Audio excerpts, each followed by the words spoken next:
Boa noite, General Rui. Boa noite, Jean Albergo. Boa noite aos amigos. César Bargo, aí, muito obrigado aí pelo apoio. Cumprimento a comunidade portuguesa e a comunidade luso-brasileira. Tem alguns amigos da comunidade luso-brasileira que estão nos assistindo. Os companheiros lá do Instituto de Geografia e História Militar do Brasil, né, aos amigos, de uma forma geral, a quem nós estendemos o convite. Estou vendo que nós estamos aqui com 34 participantes, é um número muito bom, e eu me sinto muito feliz e muito honrado também por participar desse grupo e ter essa oportunidade, né? É uma oportunidade de trazer ao conhecimento dos senhores de um tema que é muito conhecido e muito comum até já em Portugal, por conta aí dos trabalhos que estão sendo realizados nessa área com sucesso, né, do turismo militar. No Brasil, nós estamos engateando, começamos há pouco, embora tenhamos já aí bem perto dos 6 a 8 anos já tratando disso, mas não de forma prática, ela ainda está na fase dos estudos, né? Nós temos a Universidade Federal Fluminense, que é pioneira nesses estudos, e inclusive numa parceria com a Universidade de Aveiros. Já tivemos aqui 3 seminários internacionais. Parte desse trabalho que eu vou participar com os senhores aqui já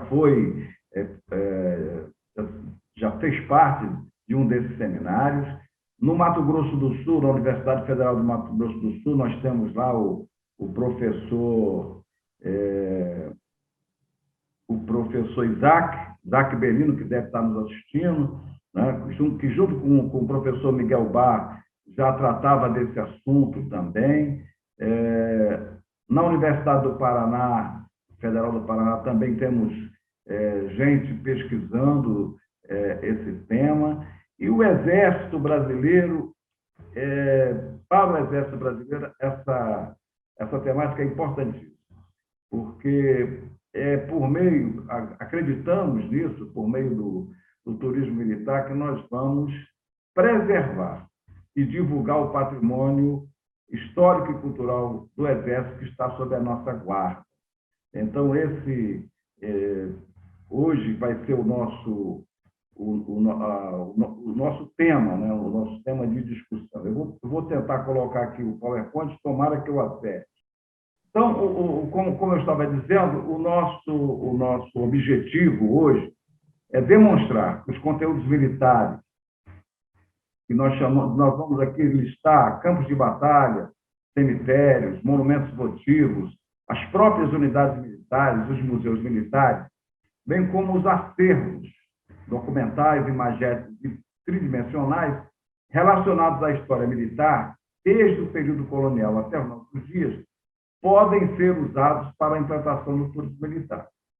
E eu vou pegar 2 casos, o Rio de Janeiro e a região do Pantanal Mato Grossense, para mostrar o patrimônio material, histórico, o patrimônio dos monumentos, as fortalezas, as fortificações, e a outra, a guerra, que é um patrimônio imaterial, né?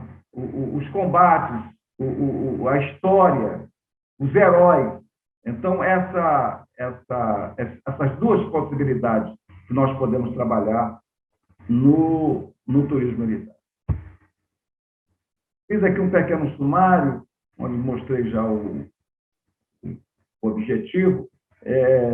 Já fiz uma pequena introdução, quando falei para vocês sobre o estudo do turismo militar até o presente momento, e vou passar agora a uma conceituação, né, sobre o que nós entendemos, ou, aliás, o que Portugal entende, porque Portugal é quem está nos ensinando o que é turismo militar. O pesquisador J.P. Coelho tem um trabalho muito interessante sobre turismo militar. E, basicamente, eu me debrucei sobre o trabalho dele e tenho a convicção que o que ele apresentou para nós realmente faz todo sentido. E, em Portugal, ele é muito respeitado e esteve conosco mais de uma vez aqui no Brasil, apresentando o, seus, o seu trabalho para nós nos nossos seminários. Então, o que ele chama de turismo militar? Ele diz que o turismo militar ele é integrante, ele faz parte do turismo cultural. O turismo é segmentado, e no Brasil não existe ainda o segmento do turismo militar. Né? Existe o turismo religioso, o turismo cívico, o turismo meio ambiente, né? O turismo de aventura, mas ainda não há essa segmentação, essa divisão, onde nós chamamos de turismo militar. Isso vai nascer, isso vai aparecer naturalmente, quando nós começarmos a ter a praxis, né, desse turismo militar. Diz o Coelho que é uma ação de apropriação de recursos turísticos, nomeadamente de índole histórica e militar. E, após um processo de transformação destes em atrativos, quer dizer, você vai transformar uma fortaleza, um forte, um museu, né, um fato histórico, né, um atrativo turístico. Então, ele é apresentado sob diversas formas de atração a um público-alvo indiferenciado, tendo em consideração uma variedade de possibilidades inerentes ao conceito. No caso brasileiro, o patrimônio cultural brasileiro ele é colocado em evidência a partir da criação do IPHAN, antigamente era ISPHAN, né? Em 38. Né? Em 38, esse departamento, esse órgão foi criado justamente para cuidar do patrimônio histórico e cultural. E a partir daí, nós começamos a ter uma defesa, né, desse patrimônio. E no caso dos fortes e fortalezas, cara, eles foram tombados, eles foram preservados, eles foram protegidos. São 24 fortificações que já em 38 foram colocadas nesse patamar de proteção.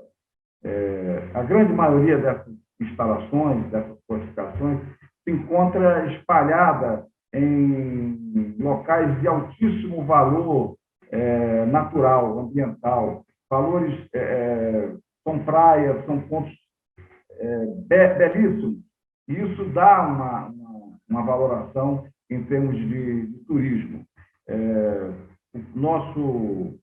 O nosso professor Adler, que está aqui presente, ele fala para nós que esse patrimônio que nós temos, né, ele merece, vamos dizer assim, um tratamento especial, até porque o forte, a fortaleza, ele remete à nossa formação, à formação do país.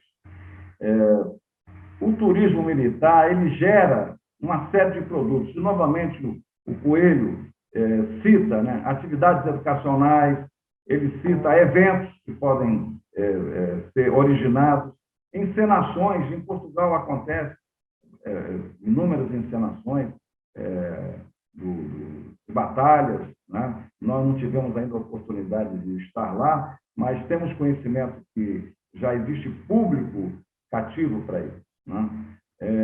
A visitação, que é o forte do componente do turismo, né? Eu tenho uma experiência muito interessante, tem mais ou menos 20 anos disso, o próprio coronel Secomandi participou dessa experiência. Eu fui comandar um sítio histórico com 5 fortalezas. A Fortaleza de Santa Cruz, o Forte São Luís, o Forte do Imbuí, o Forte do Rio Branco e o Forte do Pio. Eles todos estão no mesmo ambiente, faziam parte de uma organização militar. Eu, artilheiro, fui comandar essa organização militar, que era um grupo de artilharia de costa, por conta do meu passado fui tenente-capitão nessa unidade. E, ao chegar lá, me deu o comandante do Exército, o ministro do Exército na época, me deu a notícia que eu não teria mais condições de usar aquele material que estava lá à minha disposição, os canhões, porque estavam ultrapassados, eu receberia mísseis e canhões mais modernos.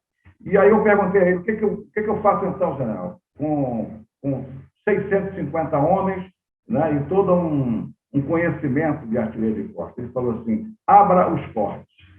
Ele era de cavalaria, me deu a missão pela finalidade, e a partir daí nós começamos a trabalhar em cima daquelas fortalezas, abrimos aqueles fortes para a sociedade. Só para que os senhores possam ter uma ideia, em maio de 98 a dezembro de 99, quando eu já estava passando o comando, nós colocamos 154 mil visitantes, porque nós mostramos os fortes para a sociedade. Eles foram preparados para receber turistas, eles foram iluminados, eles foram divulgados. Isso não foi um trabalho meu só. Eu criei um grupo de trabalho junto com o pessoal do turismo, o pessoal da universidade, e nós nos reunimos uma vez por mês e traçamos um plano estratégico, onde nós tiramos ou chegamos à conclusão que podíamos vender, passar 17 produtos. Só para os senhores terem uma ideia, o comentário de um general que nos visitou lá, Ferreira, aqui a gente só não paga para respirar. Eu falei, ainda não, Gel, mas vamos chegar lá, né? Então, nós tínhamos a TV Globo alugando a fortificação para fazer novela, para fazer filmes. Nós tínhamos a visitação por meio de van, se comprava um ingresso para a entrada, a van subia até o Forte São Luís, que é um forte alto. Nós alugávamos para casamento, para eventos artísticos. Inclusive, em 98, nós recebemos uma grande comitiva portuguesa por conta dos 500 anos dos descobrimentos que estiveram lá. Nós recebemos e hospedamos o próprio ministro Mário Soares, artistas que foram fazer apresentações no Brasil naquele período. Então, essa experiência é que me dá condições de falar para vocês que o patrimônio militar e o turismo militar, eles podem fazer um belo casamento. Então, dentro desse conceito, nós vamos apresentar para os senhores dois casos, né? Dois casos de sucesso, como eu falei, a Baía de Guanabara, o turismo náutico, já de um pouco diferente, usando um barco, né? E para o Mato Grosso do Sul, em cima da Guerra do Paraguai, né? A Baía de Guanabara é a segunda maior baía do litoral brasileiro. Ela possui uma área de 380 quilômetros quadrados, englobando praticamente toda a região metropolitana da cidade de Santos. E, ao longo do seu contorno, os senhores podem notar, nessa projeção, deixa eu ver se eu consigo colocar certinho. Aqui está a Fortaleza de Santa Cruz, né? Aqui está a Fortaleza de São João, né? Lá, ao fundo, nós temos o Forte do Imbuí, né? Aqui em cima, nós temos o Forte do Pico e o Forte São Luís, né? Aqui à esquerda, nós teremos o Forte Nossa Senhora da Boa Viagem. Então, esse relevo, né? Ele facilitou, né, a colocação desses fortes. E é engraçado porque o sistema defensivo do Rio de Janeiro, ele é um sistema aberto, é um sistema único. Os senhores podem ver que é normal na Europa você ter uma linha um muro, né? São muralhas que fecham as cidades, né? O entorno da cidade. No nosso caso aqui, não. Ele é aberto, né? O que vai impedir a entrada, a passagem, são os fogos. Esses canhões cruzam fogos em determinados pontos, de modo que você tem uma cobertura, você tem uma barreira que impede a penetração dos invasores, né, das tentativas. O Rio de Janeiro, principalmente no final ali do século XVII, início do século XVIII, até meados do século XVIII, foi uma grande riqueza em termos de ouro, né, que saía pelo Porto do Rio de Janeiro. Então, esse porto ele tinha que ser muito bem guardado, né? Então, a intenção nossa vai ser demonstrar para os senhores, eu espero que a gente consiga, mostrar, associar, né, a localização desses esportes e fazer a sua visitação pelo mar, de modo que a gente tenha o uso dessa baía belíssima, que não tem utilidade. A Baía de Guanabara, em termos de turismo náutico hoje, você sai da Marina da Glória e faz um roteiro pela Bahia, mas sem parada, sem destino. Então, a nossa proposta, e o que eu vou mostrar para vocês, é justamente que a gente construa um destino, que a gente consiga levar o turista, por exemplo, saindo aqui do Rio de Janeiro e atracando em Niterói, atracando na Fortaleza de São João, e visitando. À medida que a gente vai evoluindo, construindo, ou adaptando, ou melhorando esses cais, esses pontos de atracação, a gente vai construir, então, um turismo novo. Nós temos várias companhias de turismo no Rio de Janeiro já trabalhando com isso. O que está faltando é que a gente dê para eles o destino. Porque hoje eles saem, fazem um passeio de uma hora e pouco e voltam. Tem o seu valor? Tem. Tem a sua beleza? Tem. Mas não tem para nós a utilidade que nós queremos. O Exército, que é o dono dessas fortalezas que eu me referi, o que ele quer? Ele quer divulgar a nossa história, por meio desse patrimônio, essa ferramenta que nós temos à nossa disposição, né? E a empresa ela vai buscar o lucro e o turista vai buscar o conhecimento, o lazer, a emoção. Então, eu acho que é realmente um casamento perfeito. Nós fizemos uma pesquisa de campo para levantar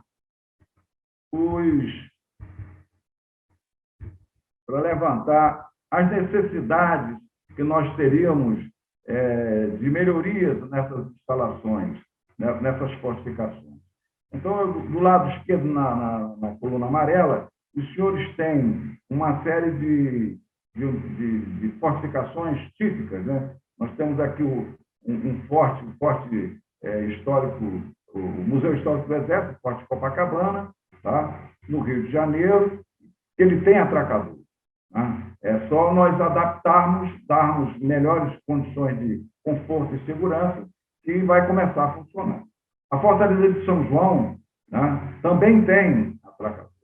O Duque de Caxias, que é no Leme, não tem, mas usa o Forte Copacabana, né? Nós temos um forte no meio da Baía de Guanabara, vocês vão ver daqui a pouco no vídeo que eu vou passar para vocês, que ele não tem como atracar. Então, nesse caso, a Fortaleza da Laje ficará só na contemplação, né? O Forte do Graguatá também não tem, em Niterói. O Forte Rio Branco usa o da Santa Cruz, né? E o Imbuí tem um atracador que precisa ser adaptado.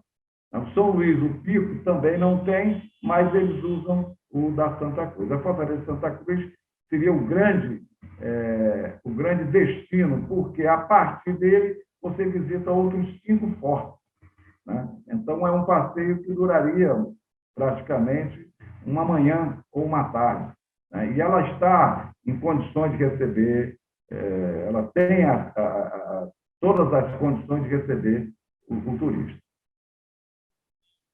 Temos ainda o Asilo dos Inválidos da Pátria, que fica na Ilha do Bom Jesus, tem um bom atracadouro, e o Monumento Nacional aos Mortos da Segunda Guerra Mundial, que não é um forte, mas é um museu belíssimo que fica na Marinha da Glória. Então, ali você já tem a possibilidade.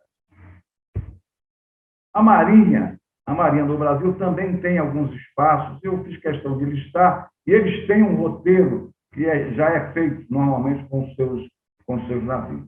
Então, nós temos aí o Espaço Cultural da Marinha, a Ilha Fiscal, o Museu Naval, né, o Forte São José, o Complexo Naval da Ponta da Armação e o Museu da Imigração. Todos eles têm atracadores. Agora, vou ver se eu consigo passar o vídeo para vocês.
O turismo é um fenômeno social em constante mudança, reinvenção e adaptação. É cada vez mais fundamental entendê-lo nos âmbitos social, econômico e ambiental. O turismo considerado tradicional, de massa, já vem perdendo espaço para outras modalidades. Um turismo mais especializado surge para atender novas demandas, seja com a introdução de novos destinos ou na refuncionalização e diversificação das ofertas em destinos, até mesmo daqueles considerados tradicionais. Equipamentos e atrações turísticas associadas às questões militares estão entre uma das categorias de maior visitação em todo o mundo, em virtude da busca crescente pelo turismo cultural. Produtos turísticos militares estão principalmente ligados aos patrimônios histórico-culturais. Esse novo mercado é reconhecido como uma importante forma de diversificação da oferta e na promoção de destinos turísticos. A segmentação de mercado é uma importante estratégia para o desenvolvimento da atividade turística em diferentes outras modalidades. Como interpretar os preceitos do turismo militar existentes no Brasil e no mundo? Vamos ver agora sugestões que mostram caminhos para a implementação do turismo militar na região da Baía de Guanabara, Rio de Janeiro.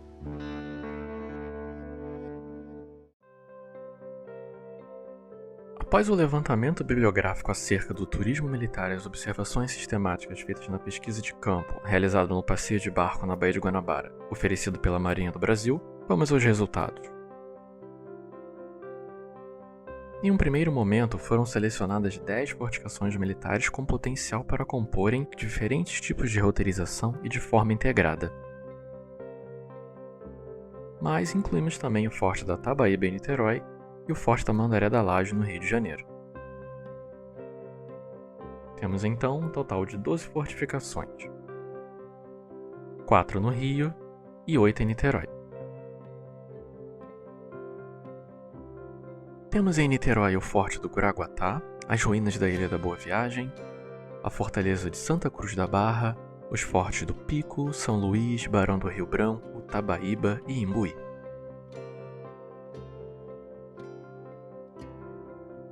Já no Rio de Janeiro, temos o Forte da Mandaré da Laje, a Fortaleza de São João, o Forte do Leme e o Forte de Copacabana.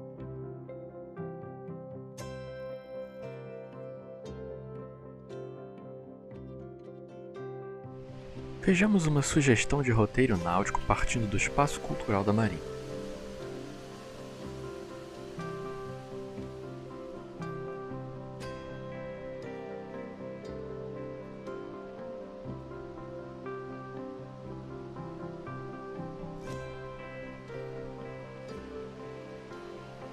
São muitas as possibilidades de roteiros integrando todos esses patrimônios de forma a contar histórias.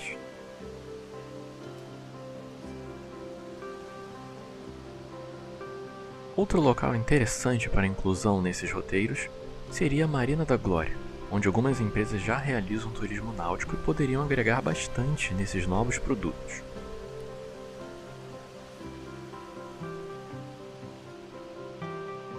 Podendo até incluir no passeio uma visita ao Monumento Nacional aos Mortos da Segunda Guerra Mundial.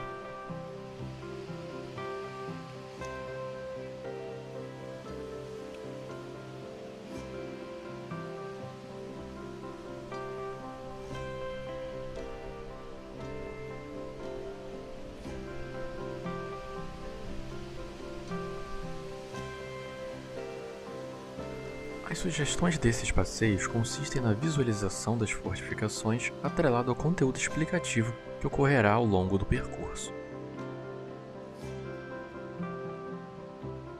Dentro de um contexto histórico e geográfico, durante o trajeto será destacada a importância que esse conjunto de fortificações desempenhou na defesa da região ao longo dos anos. São muitas as alternativas a serem exploradas com a implementação do turismo militar na Baía de Guanabara, possibilitando novas oportunidades para o desenvolvimento do turismo na região.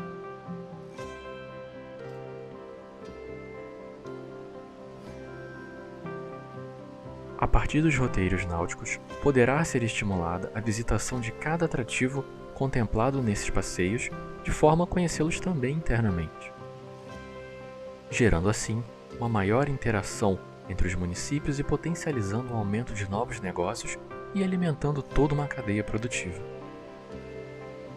Destaca-se também a importância do aproveitamento, da preservação e do investimento no patrimônio histórico-cultural militar no fomento do turismo interno, reforçando e valorizando a memória e a identidade local. O presente trabalho aponta a necessidade de pesquisas futuras para que o entendimento do segmento do turismo militar seja aprimorado e implementado com as devidas características da região estudada. Com novas possibilidades de se pensar a gestão do turismo, atraindo investimentos, gerando conhecimento, emprego e serviços com qualidade fundamentados na responsabilidade e sustentabilidade para beneficiar todos os agentes sociais envolvidos e a preservação dos patrimônios militares.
Muito bem. Então, a imagem, né, o vídeo, ele realmente fala por si só. Tá? Então, vocês viram que não há, é evidente, é lógico que essa baía ela precisa ser palmilhada, ela precisa ser...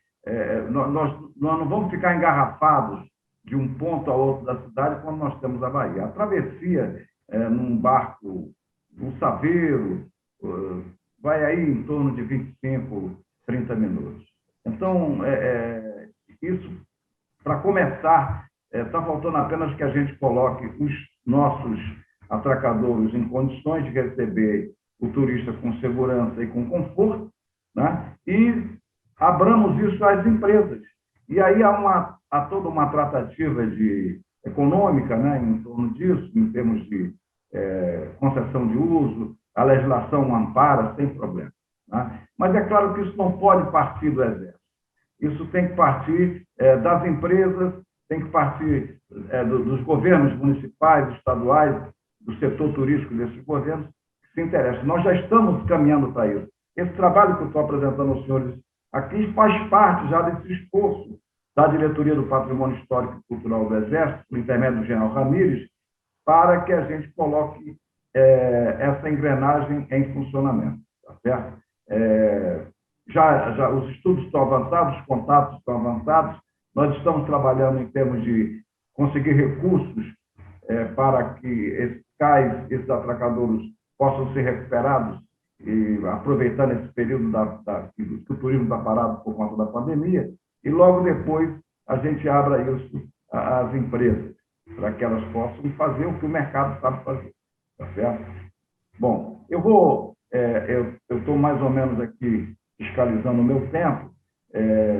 Nesse tempo que me resta, eu vou falar do outro lado, que é o lado mais imaterial, que é o turismo no Mato Grosso do Sul, função da Guerra do Paraguai. Tá? O que acontece com o Mato Grosso do Sul? O Mato Grosso do Sul ele foi um campo de batalha da invasão paraguaia no ano de 1864. Tá? Ficou na mão do Paraguai por 3 anos, inclusive passou a ser uma província paraguaia chamada de a província do Alto Paraguai.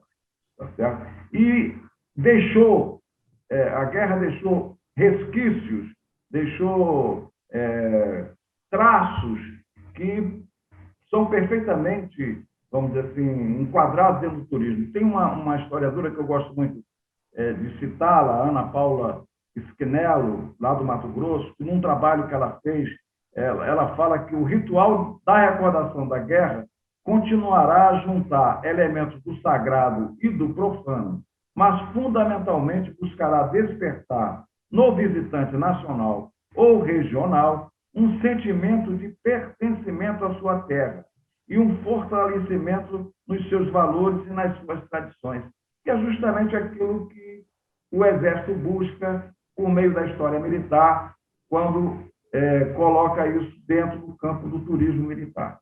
Então, aqui a gente pode, vamos dizer assim, exercer o uso dessa ferramenta para transmitir para a sociedade esses valores, essas tradições. Então, só para que os senhores possam entender, basicamente, os nossos amigos de Portugal, a invasão do Paraguai ela aconteceu no Mato Grosso do Sul, no território brasileiro, basicamente em 2 direções. Pelo Rio, né? Aqui está o Forte Coimbra, e indo até Corumbá. E pelo interior, saindo Laguna, Miranda, e indo até Coxim. Então, todo esse território, ele guarda, né? Ele guarda traços, né? Ele guarda recordações, ele guarda memória desses episódios.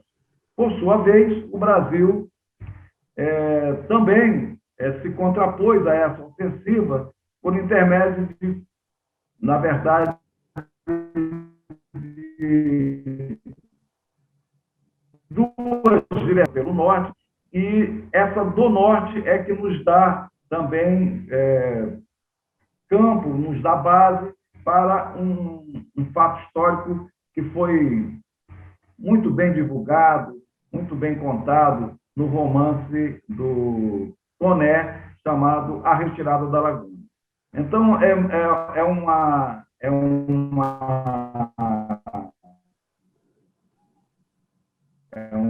narrativa que nos transporta, que nos permite explorar dentro do campo do turismo. Né? Então, só para os senhores terem uma ideia, de um efetivo inicial de 3.000 homens, retornaram depois da entrada no território paraguaio para fazer frente a essa ameaça, cerca de 750 homens.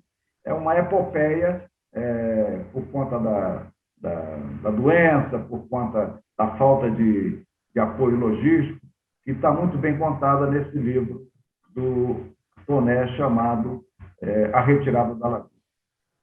O Mato Grosso do Sul, um mapa turístico do Mato Grosso do Sul, ele tem 3 regiões que nós selecionamos para o turismo militar. Porque essas 3 regiões, elas contêm justamente a localização desses fatos históricos que nós estamos falando. A região turística de Bonito e da Serra da Bodoquena. Bonito é um destino internacional, fantástico em termos de meio ambiente, em termos de aventura, em termos de lugares preservados. Né? Caminhos da Fronteira, na Amambaia, Antônio João e Ponta Porã, também é uma região turística interessante, porque ela nos liga no Paraguai ou diria melhor, ali nasce a guerra, ali surge, inicia a guerra e ali termina a guerra, porque a guerra ela vai ser concluída, ela vai terminar com a morte do Marechal Solano Lopes na cidade de fronteira a Ponta Porã. Né? Então, essa região ela possibilita, né, que a gente faça o que no turismo, no campo do turismo, se fala em itinerários culturais. Isso já tem aí na Europa o uso do Caminho de Santiago de Compostela, que atravessa vários países europeus com o mesmo tema, no caso religioso. E, no nosso caso, seria o tema histórico da Guerra do Paraguai. E o Pantanal, que é fantástico em termos de turismo ecológico, de turismo de aventura, de turismo de pesca, né? Que tem justamente Corumbá, Forte Coimbra, e onde justamente aconteceu aquilo que eu me referi a vocês. Era a capital dessa província do Alto Paraguai. Então, essas 3 regiões, basicamente, elas encerram as possibilidades de turismo militar. Essa aqui é a região do Caminhos da Fronteira, basicamente, ali, só para vocês terem uma ideia, Antônio João é onde começou a guerra, tá certo? E Ponta Porã, do outro lado, é onde a guerra foi concluída. A região turística do Pantanal, mostrando para os senhores o caminho, né? O caminho que o Paraguai usou na sua invasão, todas essas cidades, né? Todos esses pontos. E Forte Coimbra ainda tem uma tradição religiosa, por conta de Nossa Senhora da Conceição. Então, ali há uma mistura do turismo religioso, do turismo militar e do turismo ambiental, né, ecológico. A região turística da Serra da Bodoquena, ela tem essa característica também por conta das batalhas. As principais batalhas que ocorreram durante a guerra estão justamente aí nessa área turística da Bonito Serra da Bodoquena. E é nessa área que nós temos toda a trilha da retirada da Laguna, o caminho que a tropa brasileira, quando retornou do Paraguai para o Brasil, percorreu sob, evidentemente, a coçada pelas tropas paraguaias. E sofrendo o problema da cólera e o problema da falta de logística, a falta de gêneros alimentícios. Então, essa trilha foi, conforme eu disse para vocês, cantada em verso e prosa pelo Toné, nos possibilita explorar, junto com o turismo já consagrado de Bonito, o turismo militar. Nós temos, no Mato Grosso do Sul, já alguns órgãos, algumas instituições trabalhando em cima disso. Eu acho que o Matheus Dalzac deve estar nos escutando, nos ouvindo também. Ele tem um projeto belíssimo chamado A Chama da Paz, que percorre todas as cidades de paz ligada ao episódio militar. O professor Carlos Martins, meu amigo lá da Universidade Federal do Mato Grosso, num trabalho muito feliz, ele fez uma ligação da história do turismo que eu vou colocar aqui para vocês. Nesses novos caminhos construídos sobre antigas trilhas, ao longo das quais, além do patrimônio natural de rara beleza, as marcas de uma cultura diversa e preenchida de especificidade, podem se configurar num conjunto patrimonial de enorme valor para a exploração do turismo sustentável. A história e o turismo precisam estar unidos para organizar todo um sistema de significados para coisas que devem legar prazer aos visitantes. Nessa rede simbólica, a atividade turística é capaz de estabelecer relações entre a vida material do passado, a paisagem e os costumes e a realidade de quem busca diversão, conhecimento e fuga do cotidiano. Em suma, como espaço turístico, a trilha da retirada da Laguna deve ser construída culturalmente, recebendo novos significados, ao mesmo tempo que deve ser preservada a sua memória, de modo que o viajante ganhe apreço pelo ambiente natural, pela vida material e pelos costumes das coletividades locais. Acho esse texto fantástico, porque ele encerra essa mensagem que nós estamos querendo passar para os senhores. Chegando, finalmente, a uma conclusão, eu diria para vocês que tanto a Baía de Guanabara quanto o estado do Mato Grosso do Sul tem todo um potencial para ser explorado turisticamente. O que cabe, no nosso caso, ao Exército Brasileiro, é buscar, incentivar, fazer essa ponte entre a iniciativa privada e os órgãos estaduais, municipais de cultura e de turismo. Tá certo? Então, era isso essa mensagem que eu queria passar aos senhores. E, com isso, eu encerro a minha apresentação, pedindo desculpas aí pela minha pouca efetividade aí junto à informática. Mas o Bargo conseguiu me salvar. Obrigado. Muito obrigado, Coronel Ferreira. Muito interessante ver novamente coisas que por alguns de nós já lá passamos. Abrimos então agora o canal a todos aqueles que quiserem colocar questões ou fazer intervenções. Façam favor de se inscrever ou levantando a mão ou inscrevendo-se no bate-papo para poderem falar.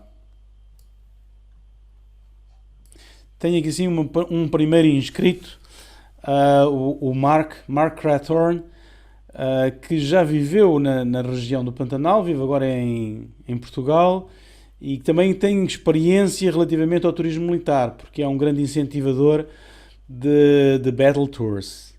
Mark, muito boa noite. Boa noite. Eu queria saber se aquela terceira região do Pantanal tem vestígios de fortes, porque eu vivi perto da Kiruana. Eu não entendi esse finalzinho. Eu sei que você viveu perto aqui da Kiruana, que aquela eu queria região... saber se existem qualquer vestígios das fortes, das fortalezas ou não. Ok. O Pantanal, ele tem, na verdade, o Rio Paraguai, né? O Rio Paraguai, na verdade, ele tem dois fortes. O Forte Coimbra, né? E o Forte Olimpo. Né? O Forte Coimbra, ele é um forte do final do século XVIII, início do século XIX. Se eu não me engano, é 1801 a sua construção. Combateu de cara já os espanhóis, né? Ainda no Brasil Colônia, tá certo? Com Ricardo Franco, que foi quem o construiu, né? E depois, ao longo dos tempos, né? Já durante a Guerra do Paraguai, combateu, né? A invasão paraguaia.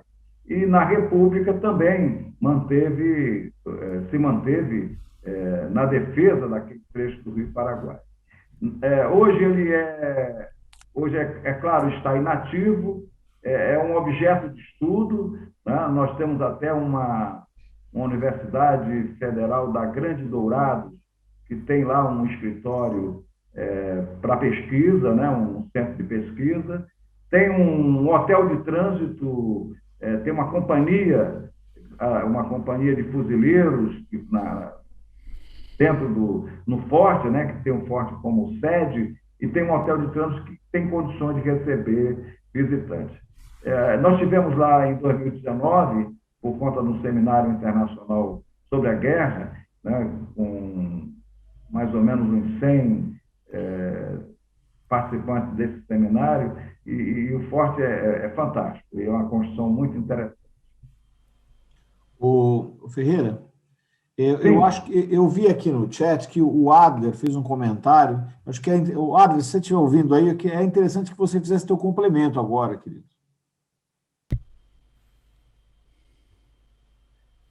Eu acho que não. Ele colocou alguns outros fortes. Agora está funcionando. Pode. Além do Forte de Olimpo, o Bourbon e o Coimbra, você tem em bom estado, visíveis até hoje, o Forte de Junqueira e a base naval do Ladário, que é fortificada depois da Guerra do Paraguai. Esses dois são tombados pelo IPHAN como monumentos nacionais. Né? Além desses dois fortes, em Corumbá, você tem o Forte Santo Antônio, que está ocupado por uma invasão. Né? Infelizmente, ele pertence ao exército, mas foi invadido. E para o sul do estado, você tem vestígios de 9 fortificações paraguaias da época da guerra. São ruínas, mas existem. Né? Há também o Forte de Guatemi, que é uma fortificação de terra. Hoje em dia é uma aldeia indígena, mas é visível a fortificação. E no lado paraguaio, você tem o Forte de São Carlos do Papa. Né? Além do que existe a possibilidade de haver ainda vestígios arqueológicos de outras fortificações, como o do Fecho do Morros, que foi feito depois da Guerra do Paraguai. Era isso. Obrigado, Adler. Tá, muito obrigado, Adler. Embargo, realmente é o Adler. Só o Adler sabe disso. Só um reparo. Os fortes que... claro que na pergunta que ele fez, eu fui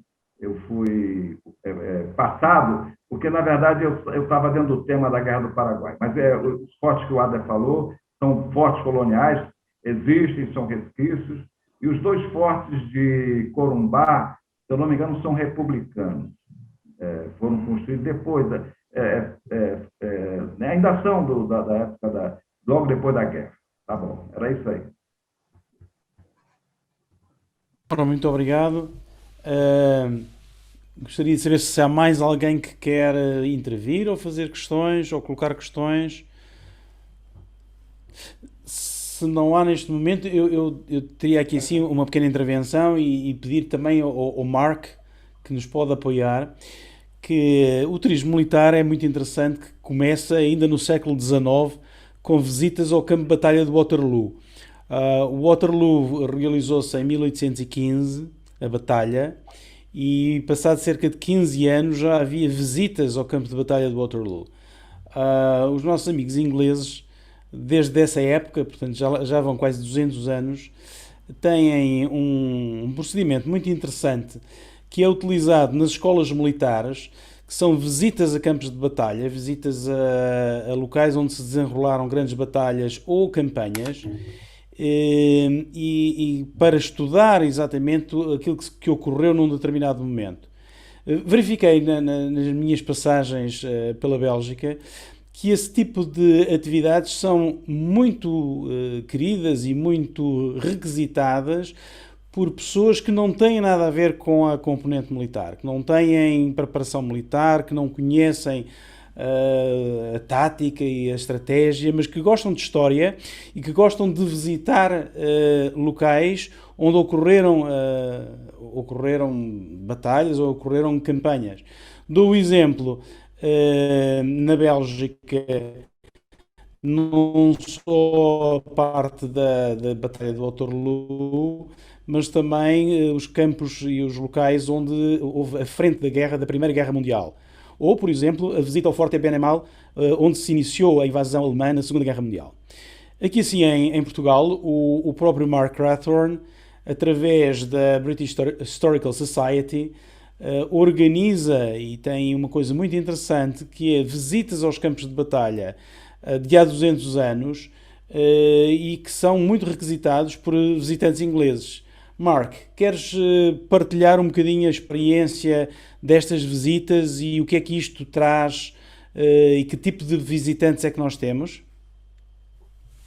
Muito obrigado, Rui. Nós começamos em 2006 e já estamos em 2021 e já levamos, eu digo nós, eu e mais um outro membro da nossa Associação Histórica, 1.000 visitantes desde 2006, que é um total em números redondos, 120 visitas guiadas. Alguns são visitas pedidas pelas câmaras locais, para o prefeito, e nós enchemos uma caminhoneta, às vezes fornecida pela Câmara, e são pessoas curiosas e históricos. A maioria são grupos muito pequenos, ou até indivíduos, que às vezes desde a juventude estão muito interessados nas invasões francesas e as guerras napoleónicas.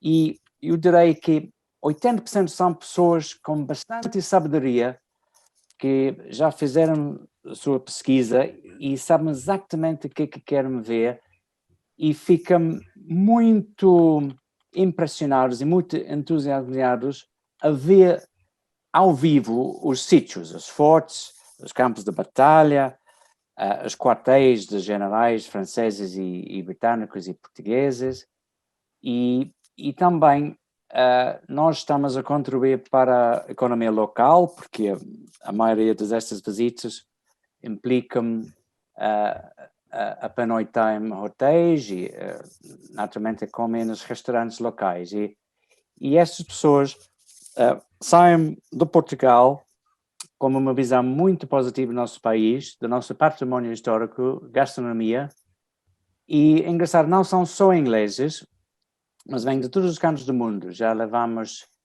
pessoas da Índia, Austrália, Nova Zelândia, muitos americanos, incluindo políticos, levamos generais e membros da nobreza britânica também. Quer dizer, alecta pessoas e vasto, e a única coisa que eu queria frisar é que este é um turismo de nicho. Não é para todos, é só para pessoas que conhecem, estudaram, talvez tiveram antepassados que lutaram na guerra ou têm ligações com Portugal. Rui, eu queria ilustrar em cima disso que nós estamos conversando, que no Brasil nós também temos esse tipo de iniciativa. Agora mesmo, no ano de 2020, e esse ano nós tínhamos programado um turismo militar na Itália, visitando os locais das batalhas da participação do Brasil na Segunda Guerra Mundial, a FEB. Então, exatamente como Marx, se não me engano, é Marx, né, Marx? Falou, quem são os visitantes? Quem são aqueles que vão a esse tipo de turismo? São parentes dos combatentes. Ou, claro, muito poucos hoje, mas há algum tempo atrás, os próprios combatentes iam visitar aqueles locais, onde ocorreram os principais combates. Há todo um trajeto, há um roteiro já pronto e preparado para isso, e se a pandemia nos permitir, nós estaremos lá em setembro do ano que vem, visitando 33 locais de batalhas, por conta dos 75 anos das vitórias da Fé. No Mato Grosso do Sul, nós temos uma atividade chamada a retirada da laguna, que é feita, elas se juntam e fazem encenações das batalhas que ocorreram naqueles locais. Vou dar um exemplo. Niuaque tem uma encenação na praça principal, com a população, trajada, né, com uniforme histórico e participando de um cenário de um combate que aconteceu na cidade, naquele local. E com presença de público, é uma atividade da própria prefeitura, incentivada, evidentemente, coordenada pelo quartel local, que é o grupo de artilharia lá de Niuaque, que o coronel, o seu comando, comandou quando esteve lá. Ao longo da trilha, nós temos rally com veículos, né? Eles fazem, são 300 e poucos quilômetros, entendeu? Então, se faz um rally. A trilha está toda demarcada atualmente, há caminhadas, há uma série de eventos que ocorrem em função desse episódio, né? E há empresas de turismo especializadas, conforme o Marco nos colocou, que leva uma empresa de Dourados, o Aparecido, lá de Dourados, ele faz excursões saindo de Campo Grande, de Dourados, até o Paraguai, visitando todos os campos de batalha do lado brasileiro e do lado paraguaio. Então, essas iniciativas, elas ocorrem, né? Então, nós estamos vivenciando na prática o turismo militar sem dar esse enfoque de turismo militar, apenas para ilustrar aquilo que o Marco estava nos falando, ok? Muito obrigado, Ferreira. Então, e agora temos 3 inscritos e eu iria começar pela Cristiane. Cristiane. Boa noite a todos. Coronel Ferreira, eu quero cumprimentá-lo pela excelente explanação. Eu queria dizer que nós, brasileiros, o Brasil especificamente, tem um grande potencial para explorar o turismo, mais especificamente o turismo militar. Eu tive a oportunidade de visitar todas essas fortificações do Rio de Janeiro em 2016, e tem um grande potencial para ser explorado e para ser também divulgado, né? Ainda em 2018, eu também fiz uma exposição no Forte de Copacabana e tive um público registrado de 56 mil visitantes no Brasil todo. Na ocasião, eu estava fazendo a exposição Tributo a São Paulo, mas eu penso que nós temos que divulgar a história brasileira, a história militar, através dessas visitas, né, desse turismo cultural, mostrando a potencialidade do Brasil e a história. Neste caso mais específico, a história do Rio de Janeiro, passando ali pelo Forte São João, o local da fundação da cidade, e também os fortes de Niterói. Então, como o senhor mesmo mencionou, é uma ação que tem que partir do poder particular, né? Ou ainda do municipal e do estadual. Eu acho muito importante, eu me coloco à disposição no sentido de poder colaborar, desta forma, trabalhando com educação patrimonial, inclusive com vista de escolas, ensinando a história do Brasil. Porque, se nós pensarmos, aprender história no banco da escola é muito chato. E eu tenho 2 filhos que amam história porque eles aprenderam história visitando os espaços culturais. Então, é a questão da curiosidade. A pessoa que vai visitar o Forte de Copacabana quer conhecer a história do Forte de Copacabana. A pessoa que vai visitar o Forte de São João, a Fortaleza de São João, a mesma coisa. Eu tive também a oportunidade de realizar exposições nas fortificações aqui da Baixada Santista, inclusive algumas, 2 que estão ativas. Uma delas é o Forte dos Andradas, e a própria população santista, ou ali do Guarujá, não sabiam que as fortificações estavam abertas para o turismo. Então, é ainda uma situação nova que precisa ser muito bem trabalhada para trazer o público ao conhecimento tanto da visitação, mas principalmente da história militar, não só do Brasil, mas mais especificamente Brasil-Portugal, né? Porque a arquitetura da maioria dessas fortificações é arquitetura portuguesa. Eu agradeço a oportunidade e parabenizo mais essa tertúlia. Um grande abraço a todos. Muito obrigado, Cristiano, muito obrigado pela sua intervenção. Passava agora a palavra ao Ciro. Ciro, muito boa noite. Boa noite. Ferreira, mais uma vez, muito satisfeito em ouvi-lo.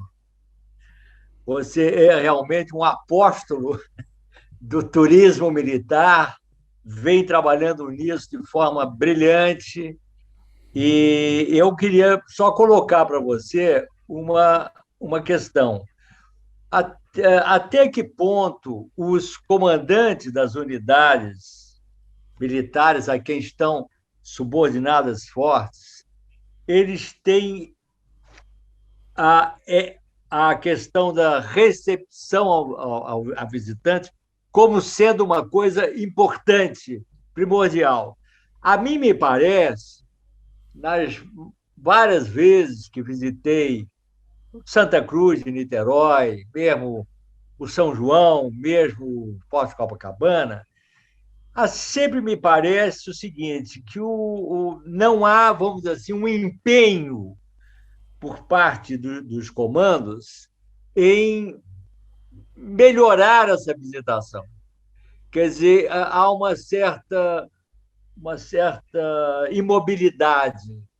Quer dizer, você visita o Santa Cruz, é uma visitação que já poderia já estar melhorada, ter uma recepção assim mais bem organizada, mas a mim me parece que esses comandantes não têm isso como sendo vamos dizer assim, um compromisso fundamental. Eu queria saber de você se isso não é uma dificuldade, porque você colocou muito bem que a questão das empresas, a questão da iniciativa privada, mas a mim me parece que também teria que ser trabalhado isso dentro do próprio Exército. Ciro, muito obrigado pela oportunidade, né, de levar o trabalho que a Diretoria do Patrimônio Histórico e Cultural do Exército está fazendo. É justamente em cima disso que nós estamos trabalhando, né? Obviamente que cultura, história, não é a atividade fim das nossas organizações militares. E o Exército, sabiamente, ocupou esses portes com unidades militares justamente para preservá-los. Você mesmo, eu aprendi com você, só o uso preserva, né? Se você não usa, aquilo você pode gastar 10 milhões numa fortificação, se ela não for usada, daqui a 2 anos você vai gastar de novo 10 milhões. Então, o Exército colocou tropa, organizações militares nessas fortalezas para preservá-las, não só no aspecto material, mas também na sua história. Nós vivemos isso. Acontece que esses comandantes, ao longo do tempo, isso vem melhorando muito, Silvio. Faz tempo que você não visita a Santa Cruz. Vem melhorando muito. O atual comandante, o general Sibinel, recebeu do comandante anterior, uma série de trabalhos já feitos. Eu, inclusive, estou indo nesses dias lá para a gente olhar aquele cais e tentar já levantar valores. Já vou levantar com ele o que ele precisa para receber bem os visitantes em termos de recursos. Nós estamos aportando recursos para isso. Mesma coisa o São João. O Copacabana hoje é o segundo porte, o segundo local, o segundo ou terceiro local mais visitado do Rio de Janeiro. Isso tem melhorado muito. Na própria Baixada Santista, onde está o professor Bargo e o coronel Secomandi, aquelas duas unidades, os comandantes têm as 2 ou 3 unidades, que agora já também está entrando nessa, tem se desdobrado para manter aquelas unidades operacionais, são unidades de artilharia antiaérea, mas também guardado, né, o seu lado histórico e cultural, recebendo visitantes, né? No Brasil, ao longo do Brasil todo, você vai encontrar alguns que ainda não compreenderam exatamente essa missão. E eu aproveito a oportunidade para dizer que quando eu cheguei na Fortaleza de Santa Cruz, basicamente, que era o meu posto de comando, né, eu não tinha a menor sensibilidade para o tema, né? Eu era um artilheiro de costa, tá certo? Que tinha sido tenente-capitão numa unidade que não era naquele local, era lá no Leblon, na época, né? E me vi, de repente, obrigado a manter 5 fortes históricos, né? E por uma feliz coincidência, me apaixonei, né? E até hoje, como você disse, sou um apóstolo disso. Mas isso faz parte do trabalho da Diretoria do Patrimônio Histórico e Cultural do Exército. Hoje nós temos 2 cursos em andamento. O de gestor cultural, que dá justamente ao oficial essa capacidade de gerir uma fortificação, de gerir um museu, tá certo? E um curso de assessor cultural, que é para, aliás, o contrário, desculpa, o gestor cultural é para as praças e o assessor cultural é para os oficiais. Então, nós já estamos qualificando mão de obra, não é, para isso. É claro, o Exército é um enorme elefante, em Portugal também deve ser, que para movimentá-lo ele demora um pouco, né? Mas ele vai, ele acaba indo e acaba mostrando, né? Vamos dizer assim, ensinando e dando mostras da sua capacidade. Mas eu agradeço muito a sua pergunta e fico muito feliz em vê-lo bem. Grande abraço, meu amigo. Muito obrigado, Ciro. Estamos a chegar ao fim, o tempo está-se a esgotar. Vou só dar aqui a palavra a um jovem que nos vem seguindo e é aluno, é estudante do ensino secundário, Simão Teodoro. Boa noite. Muito boa noite. Eu queria agradecer pela apresentação do Sr. António Ferreira e gostaria de questionar se o turismo militar tem alguma iniciativa para o tornar, de certa forma, mais atrativo para as pessoas mais jovens, por exemplo, adolescentes ou mesmo crianças. Tá, muito obrigado pela pergunta. Ferreira? Simão Teodoro. Eu não entendi muito bem a pergunta, porque o sotaque me atrapalha um pouco. Ferreira, a pergunta é se existem iniciativas ao nível do turismo militar mais vocacionado para os mais jovens, para os estudantes e jovens, iniciativas que possam levar os jovens a acompanhar e a perceber o turismo militar. Muito obrigado, general. Simão, nós já temos nas próprias fortalezas que estão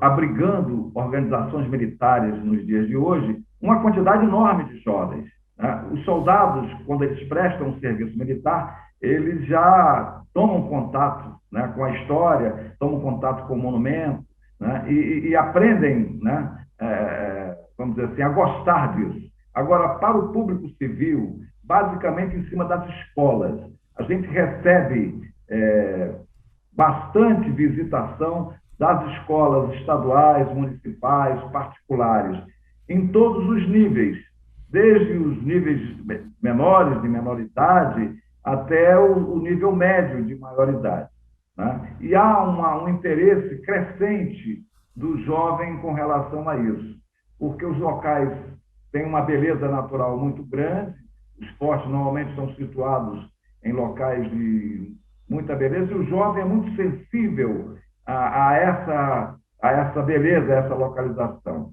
Eu senti isso quando comandei as fortalezas de Niterói, e abri isso ao turismo. Nós tínhamos uma grande quantidade de visitantes jovens, né? A gente sentia que havia um interesse dessa parcela da sociedade para conhecer, né? Não só usufruir daquele ambiente, mas também conhecer a história. Muito obrigado, Coronel Ferreira. Estamos mesmo a terminar. Só vou dar aqui a palavra ao Mark, que tem uma coisa a partilhar relativamente à visita de regimentos não portugueses, regimentos ingleses aos campos de batalha da Península Ibérica. Mark. Sim, muito obrigado. Este vem em seguimento daquele comentário sobre o envolvimento dos militares. E cá em Portugal temos recebido uma data de regimentos do Exército Britânico pago pelo Exército a fazer estudos dos campos de batalha pós a guerra do Afeganistão. Fez parte da decompressão e da aclimatação para a vida normal. E os militares vieram muito bem preparados, eles tiveram que fazer palestras no campo sobre várias matérias, tipo defesa, logística, comunicações, liderança, coligação com as forças anglo-portuguesas, etc. E a parte para mim mais interessante é que no fim eles fizeram um resumo e encontraram muitas semelhanças, muitas coincidências entre a guerra de 210 anos atrás e a guerra de poucos anos atrás em Afeganistão. E só para frisar 3 pontos. Disseram que eles tiveram que viver em fortalezas muito isolados à frente da linha de combate. Segunda coisa, a logística era fundamental. E terceira coisa, a coligação com as forças do Afeganistão. E como sabem, na Guerra Peninsular, o exército era um exército anglo-portuguesa.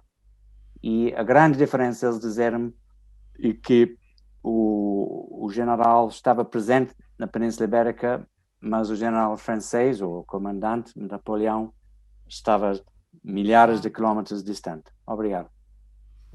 Muito obrigado. General Rui Moura, diga, vou aproveitar rapidamente aqui, eu sei claro. Que o tempo é tirano, o Mark Kratorn, né? Mark Kratorn, nos dá uma oportunidade belíssima de falar também sobre a nossa atividade fim, a nossa atividade principal. O CORE do Instituto, do Centro de Estudos e Pesquisa de História Militar do Exército, onde eu faço parte, né? É justamente isso que o Mark falou.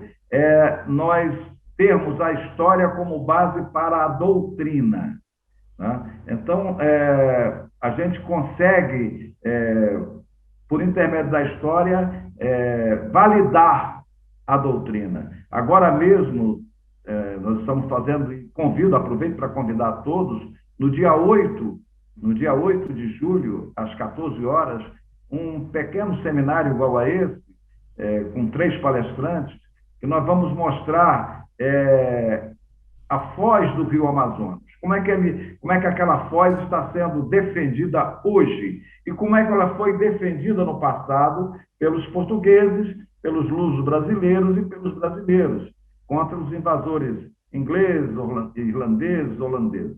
Então, nós vamos mostrar isso, vamos fazer essa comparação, né? E vamos verificar exatamente isso que o Mark nos falou, né?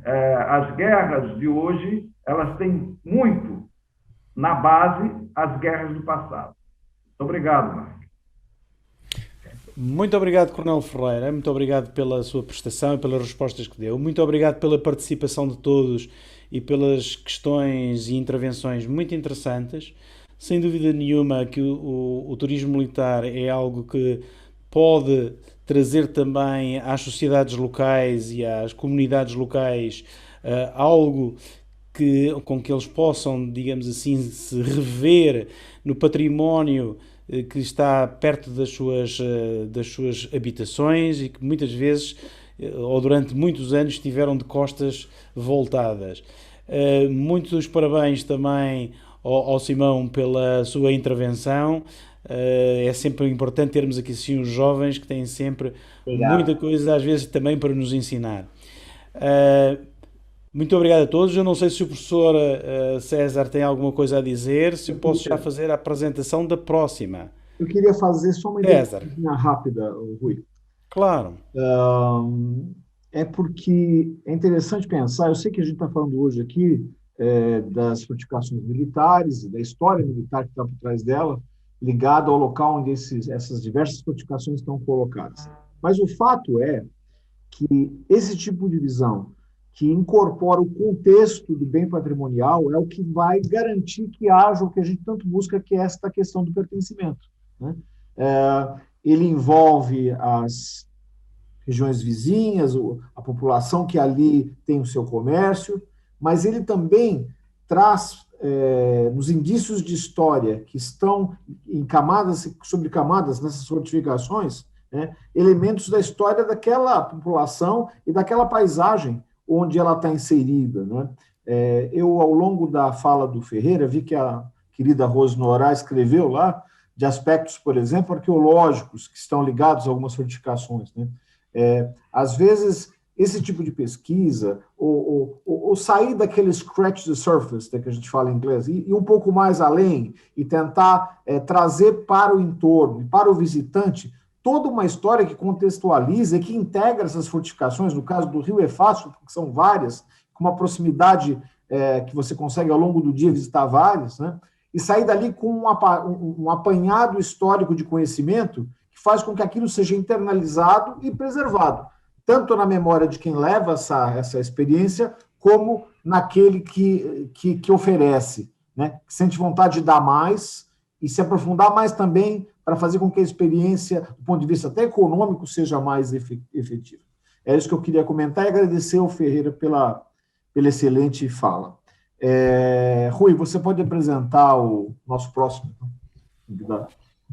Professor, antes do general Rui falar, deixa eu só colocar uma coisa, oferecer a quem desejar, né, o script dessa palestra que eu não usei, eu não segui, eu preparei um artigo de 15 páginas, 15 folhas, né, quem desejar ter esse conteúdo, é só me pedir aí no meu e-mail, que eu vou deixar aí para os senhores, que eu vou passar esse conhecimento que eu preparei, mas não usei no geral, até por conta da minha ansiedade e a minha preocupação com a informática. Muito obrigado.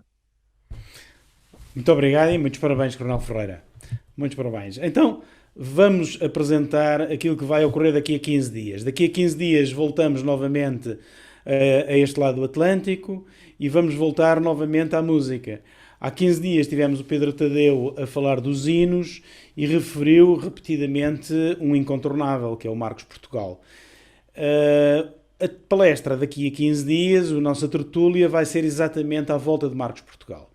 E o título será Marcos Portugal, um incontornável património cultural luso-brasileiro, onde vamos ir mais profundamente estudar o Marcos Portugal, ver exatamente a figura notável da cultura portuguesa e também da cultura brasileira e o legado musical que ele construiu e que até muito recentemente foi ignorado e desprezado. Para isso, vamos ter connosco um especialista, e eu diria mesmo, é provavelmente o maior especialista a nível mundial de Marcos Portugal. É o António Jorge Marques, professor doutor, flautista, musicólogo, investigador integrado do Centro de Estudos de Sociologia e Estética Musical da Faculdade de Ciências Sociais e Humanas da Universidade Nova de Lisboa e que desde o ano 2000, e portanto já vai com 21 anos, que se dedica ao estudo e à divulgação da vida e obra de Marcos Portugal. Portanto, estejam atentos para o convite que será enviado dentro de cerca de uma semana e voltaremos a ter música e música portuguesa e brasileira em mais uma tertúlia.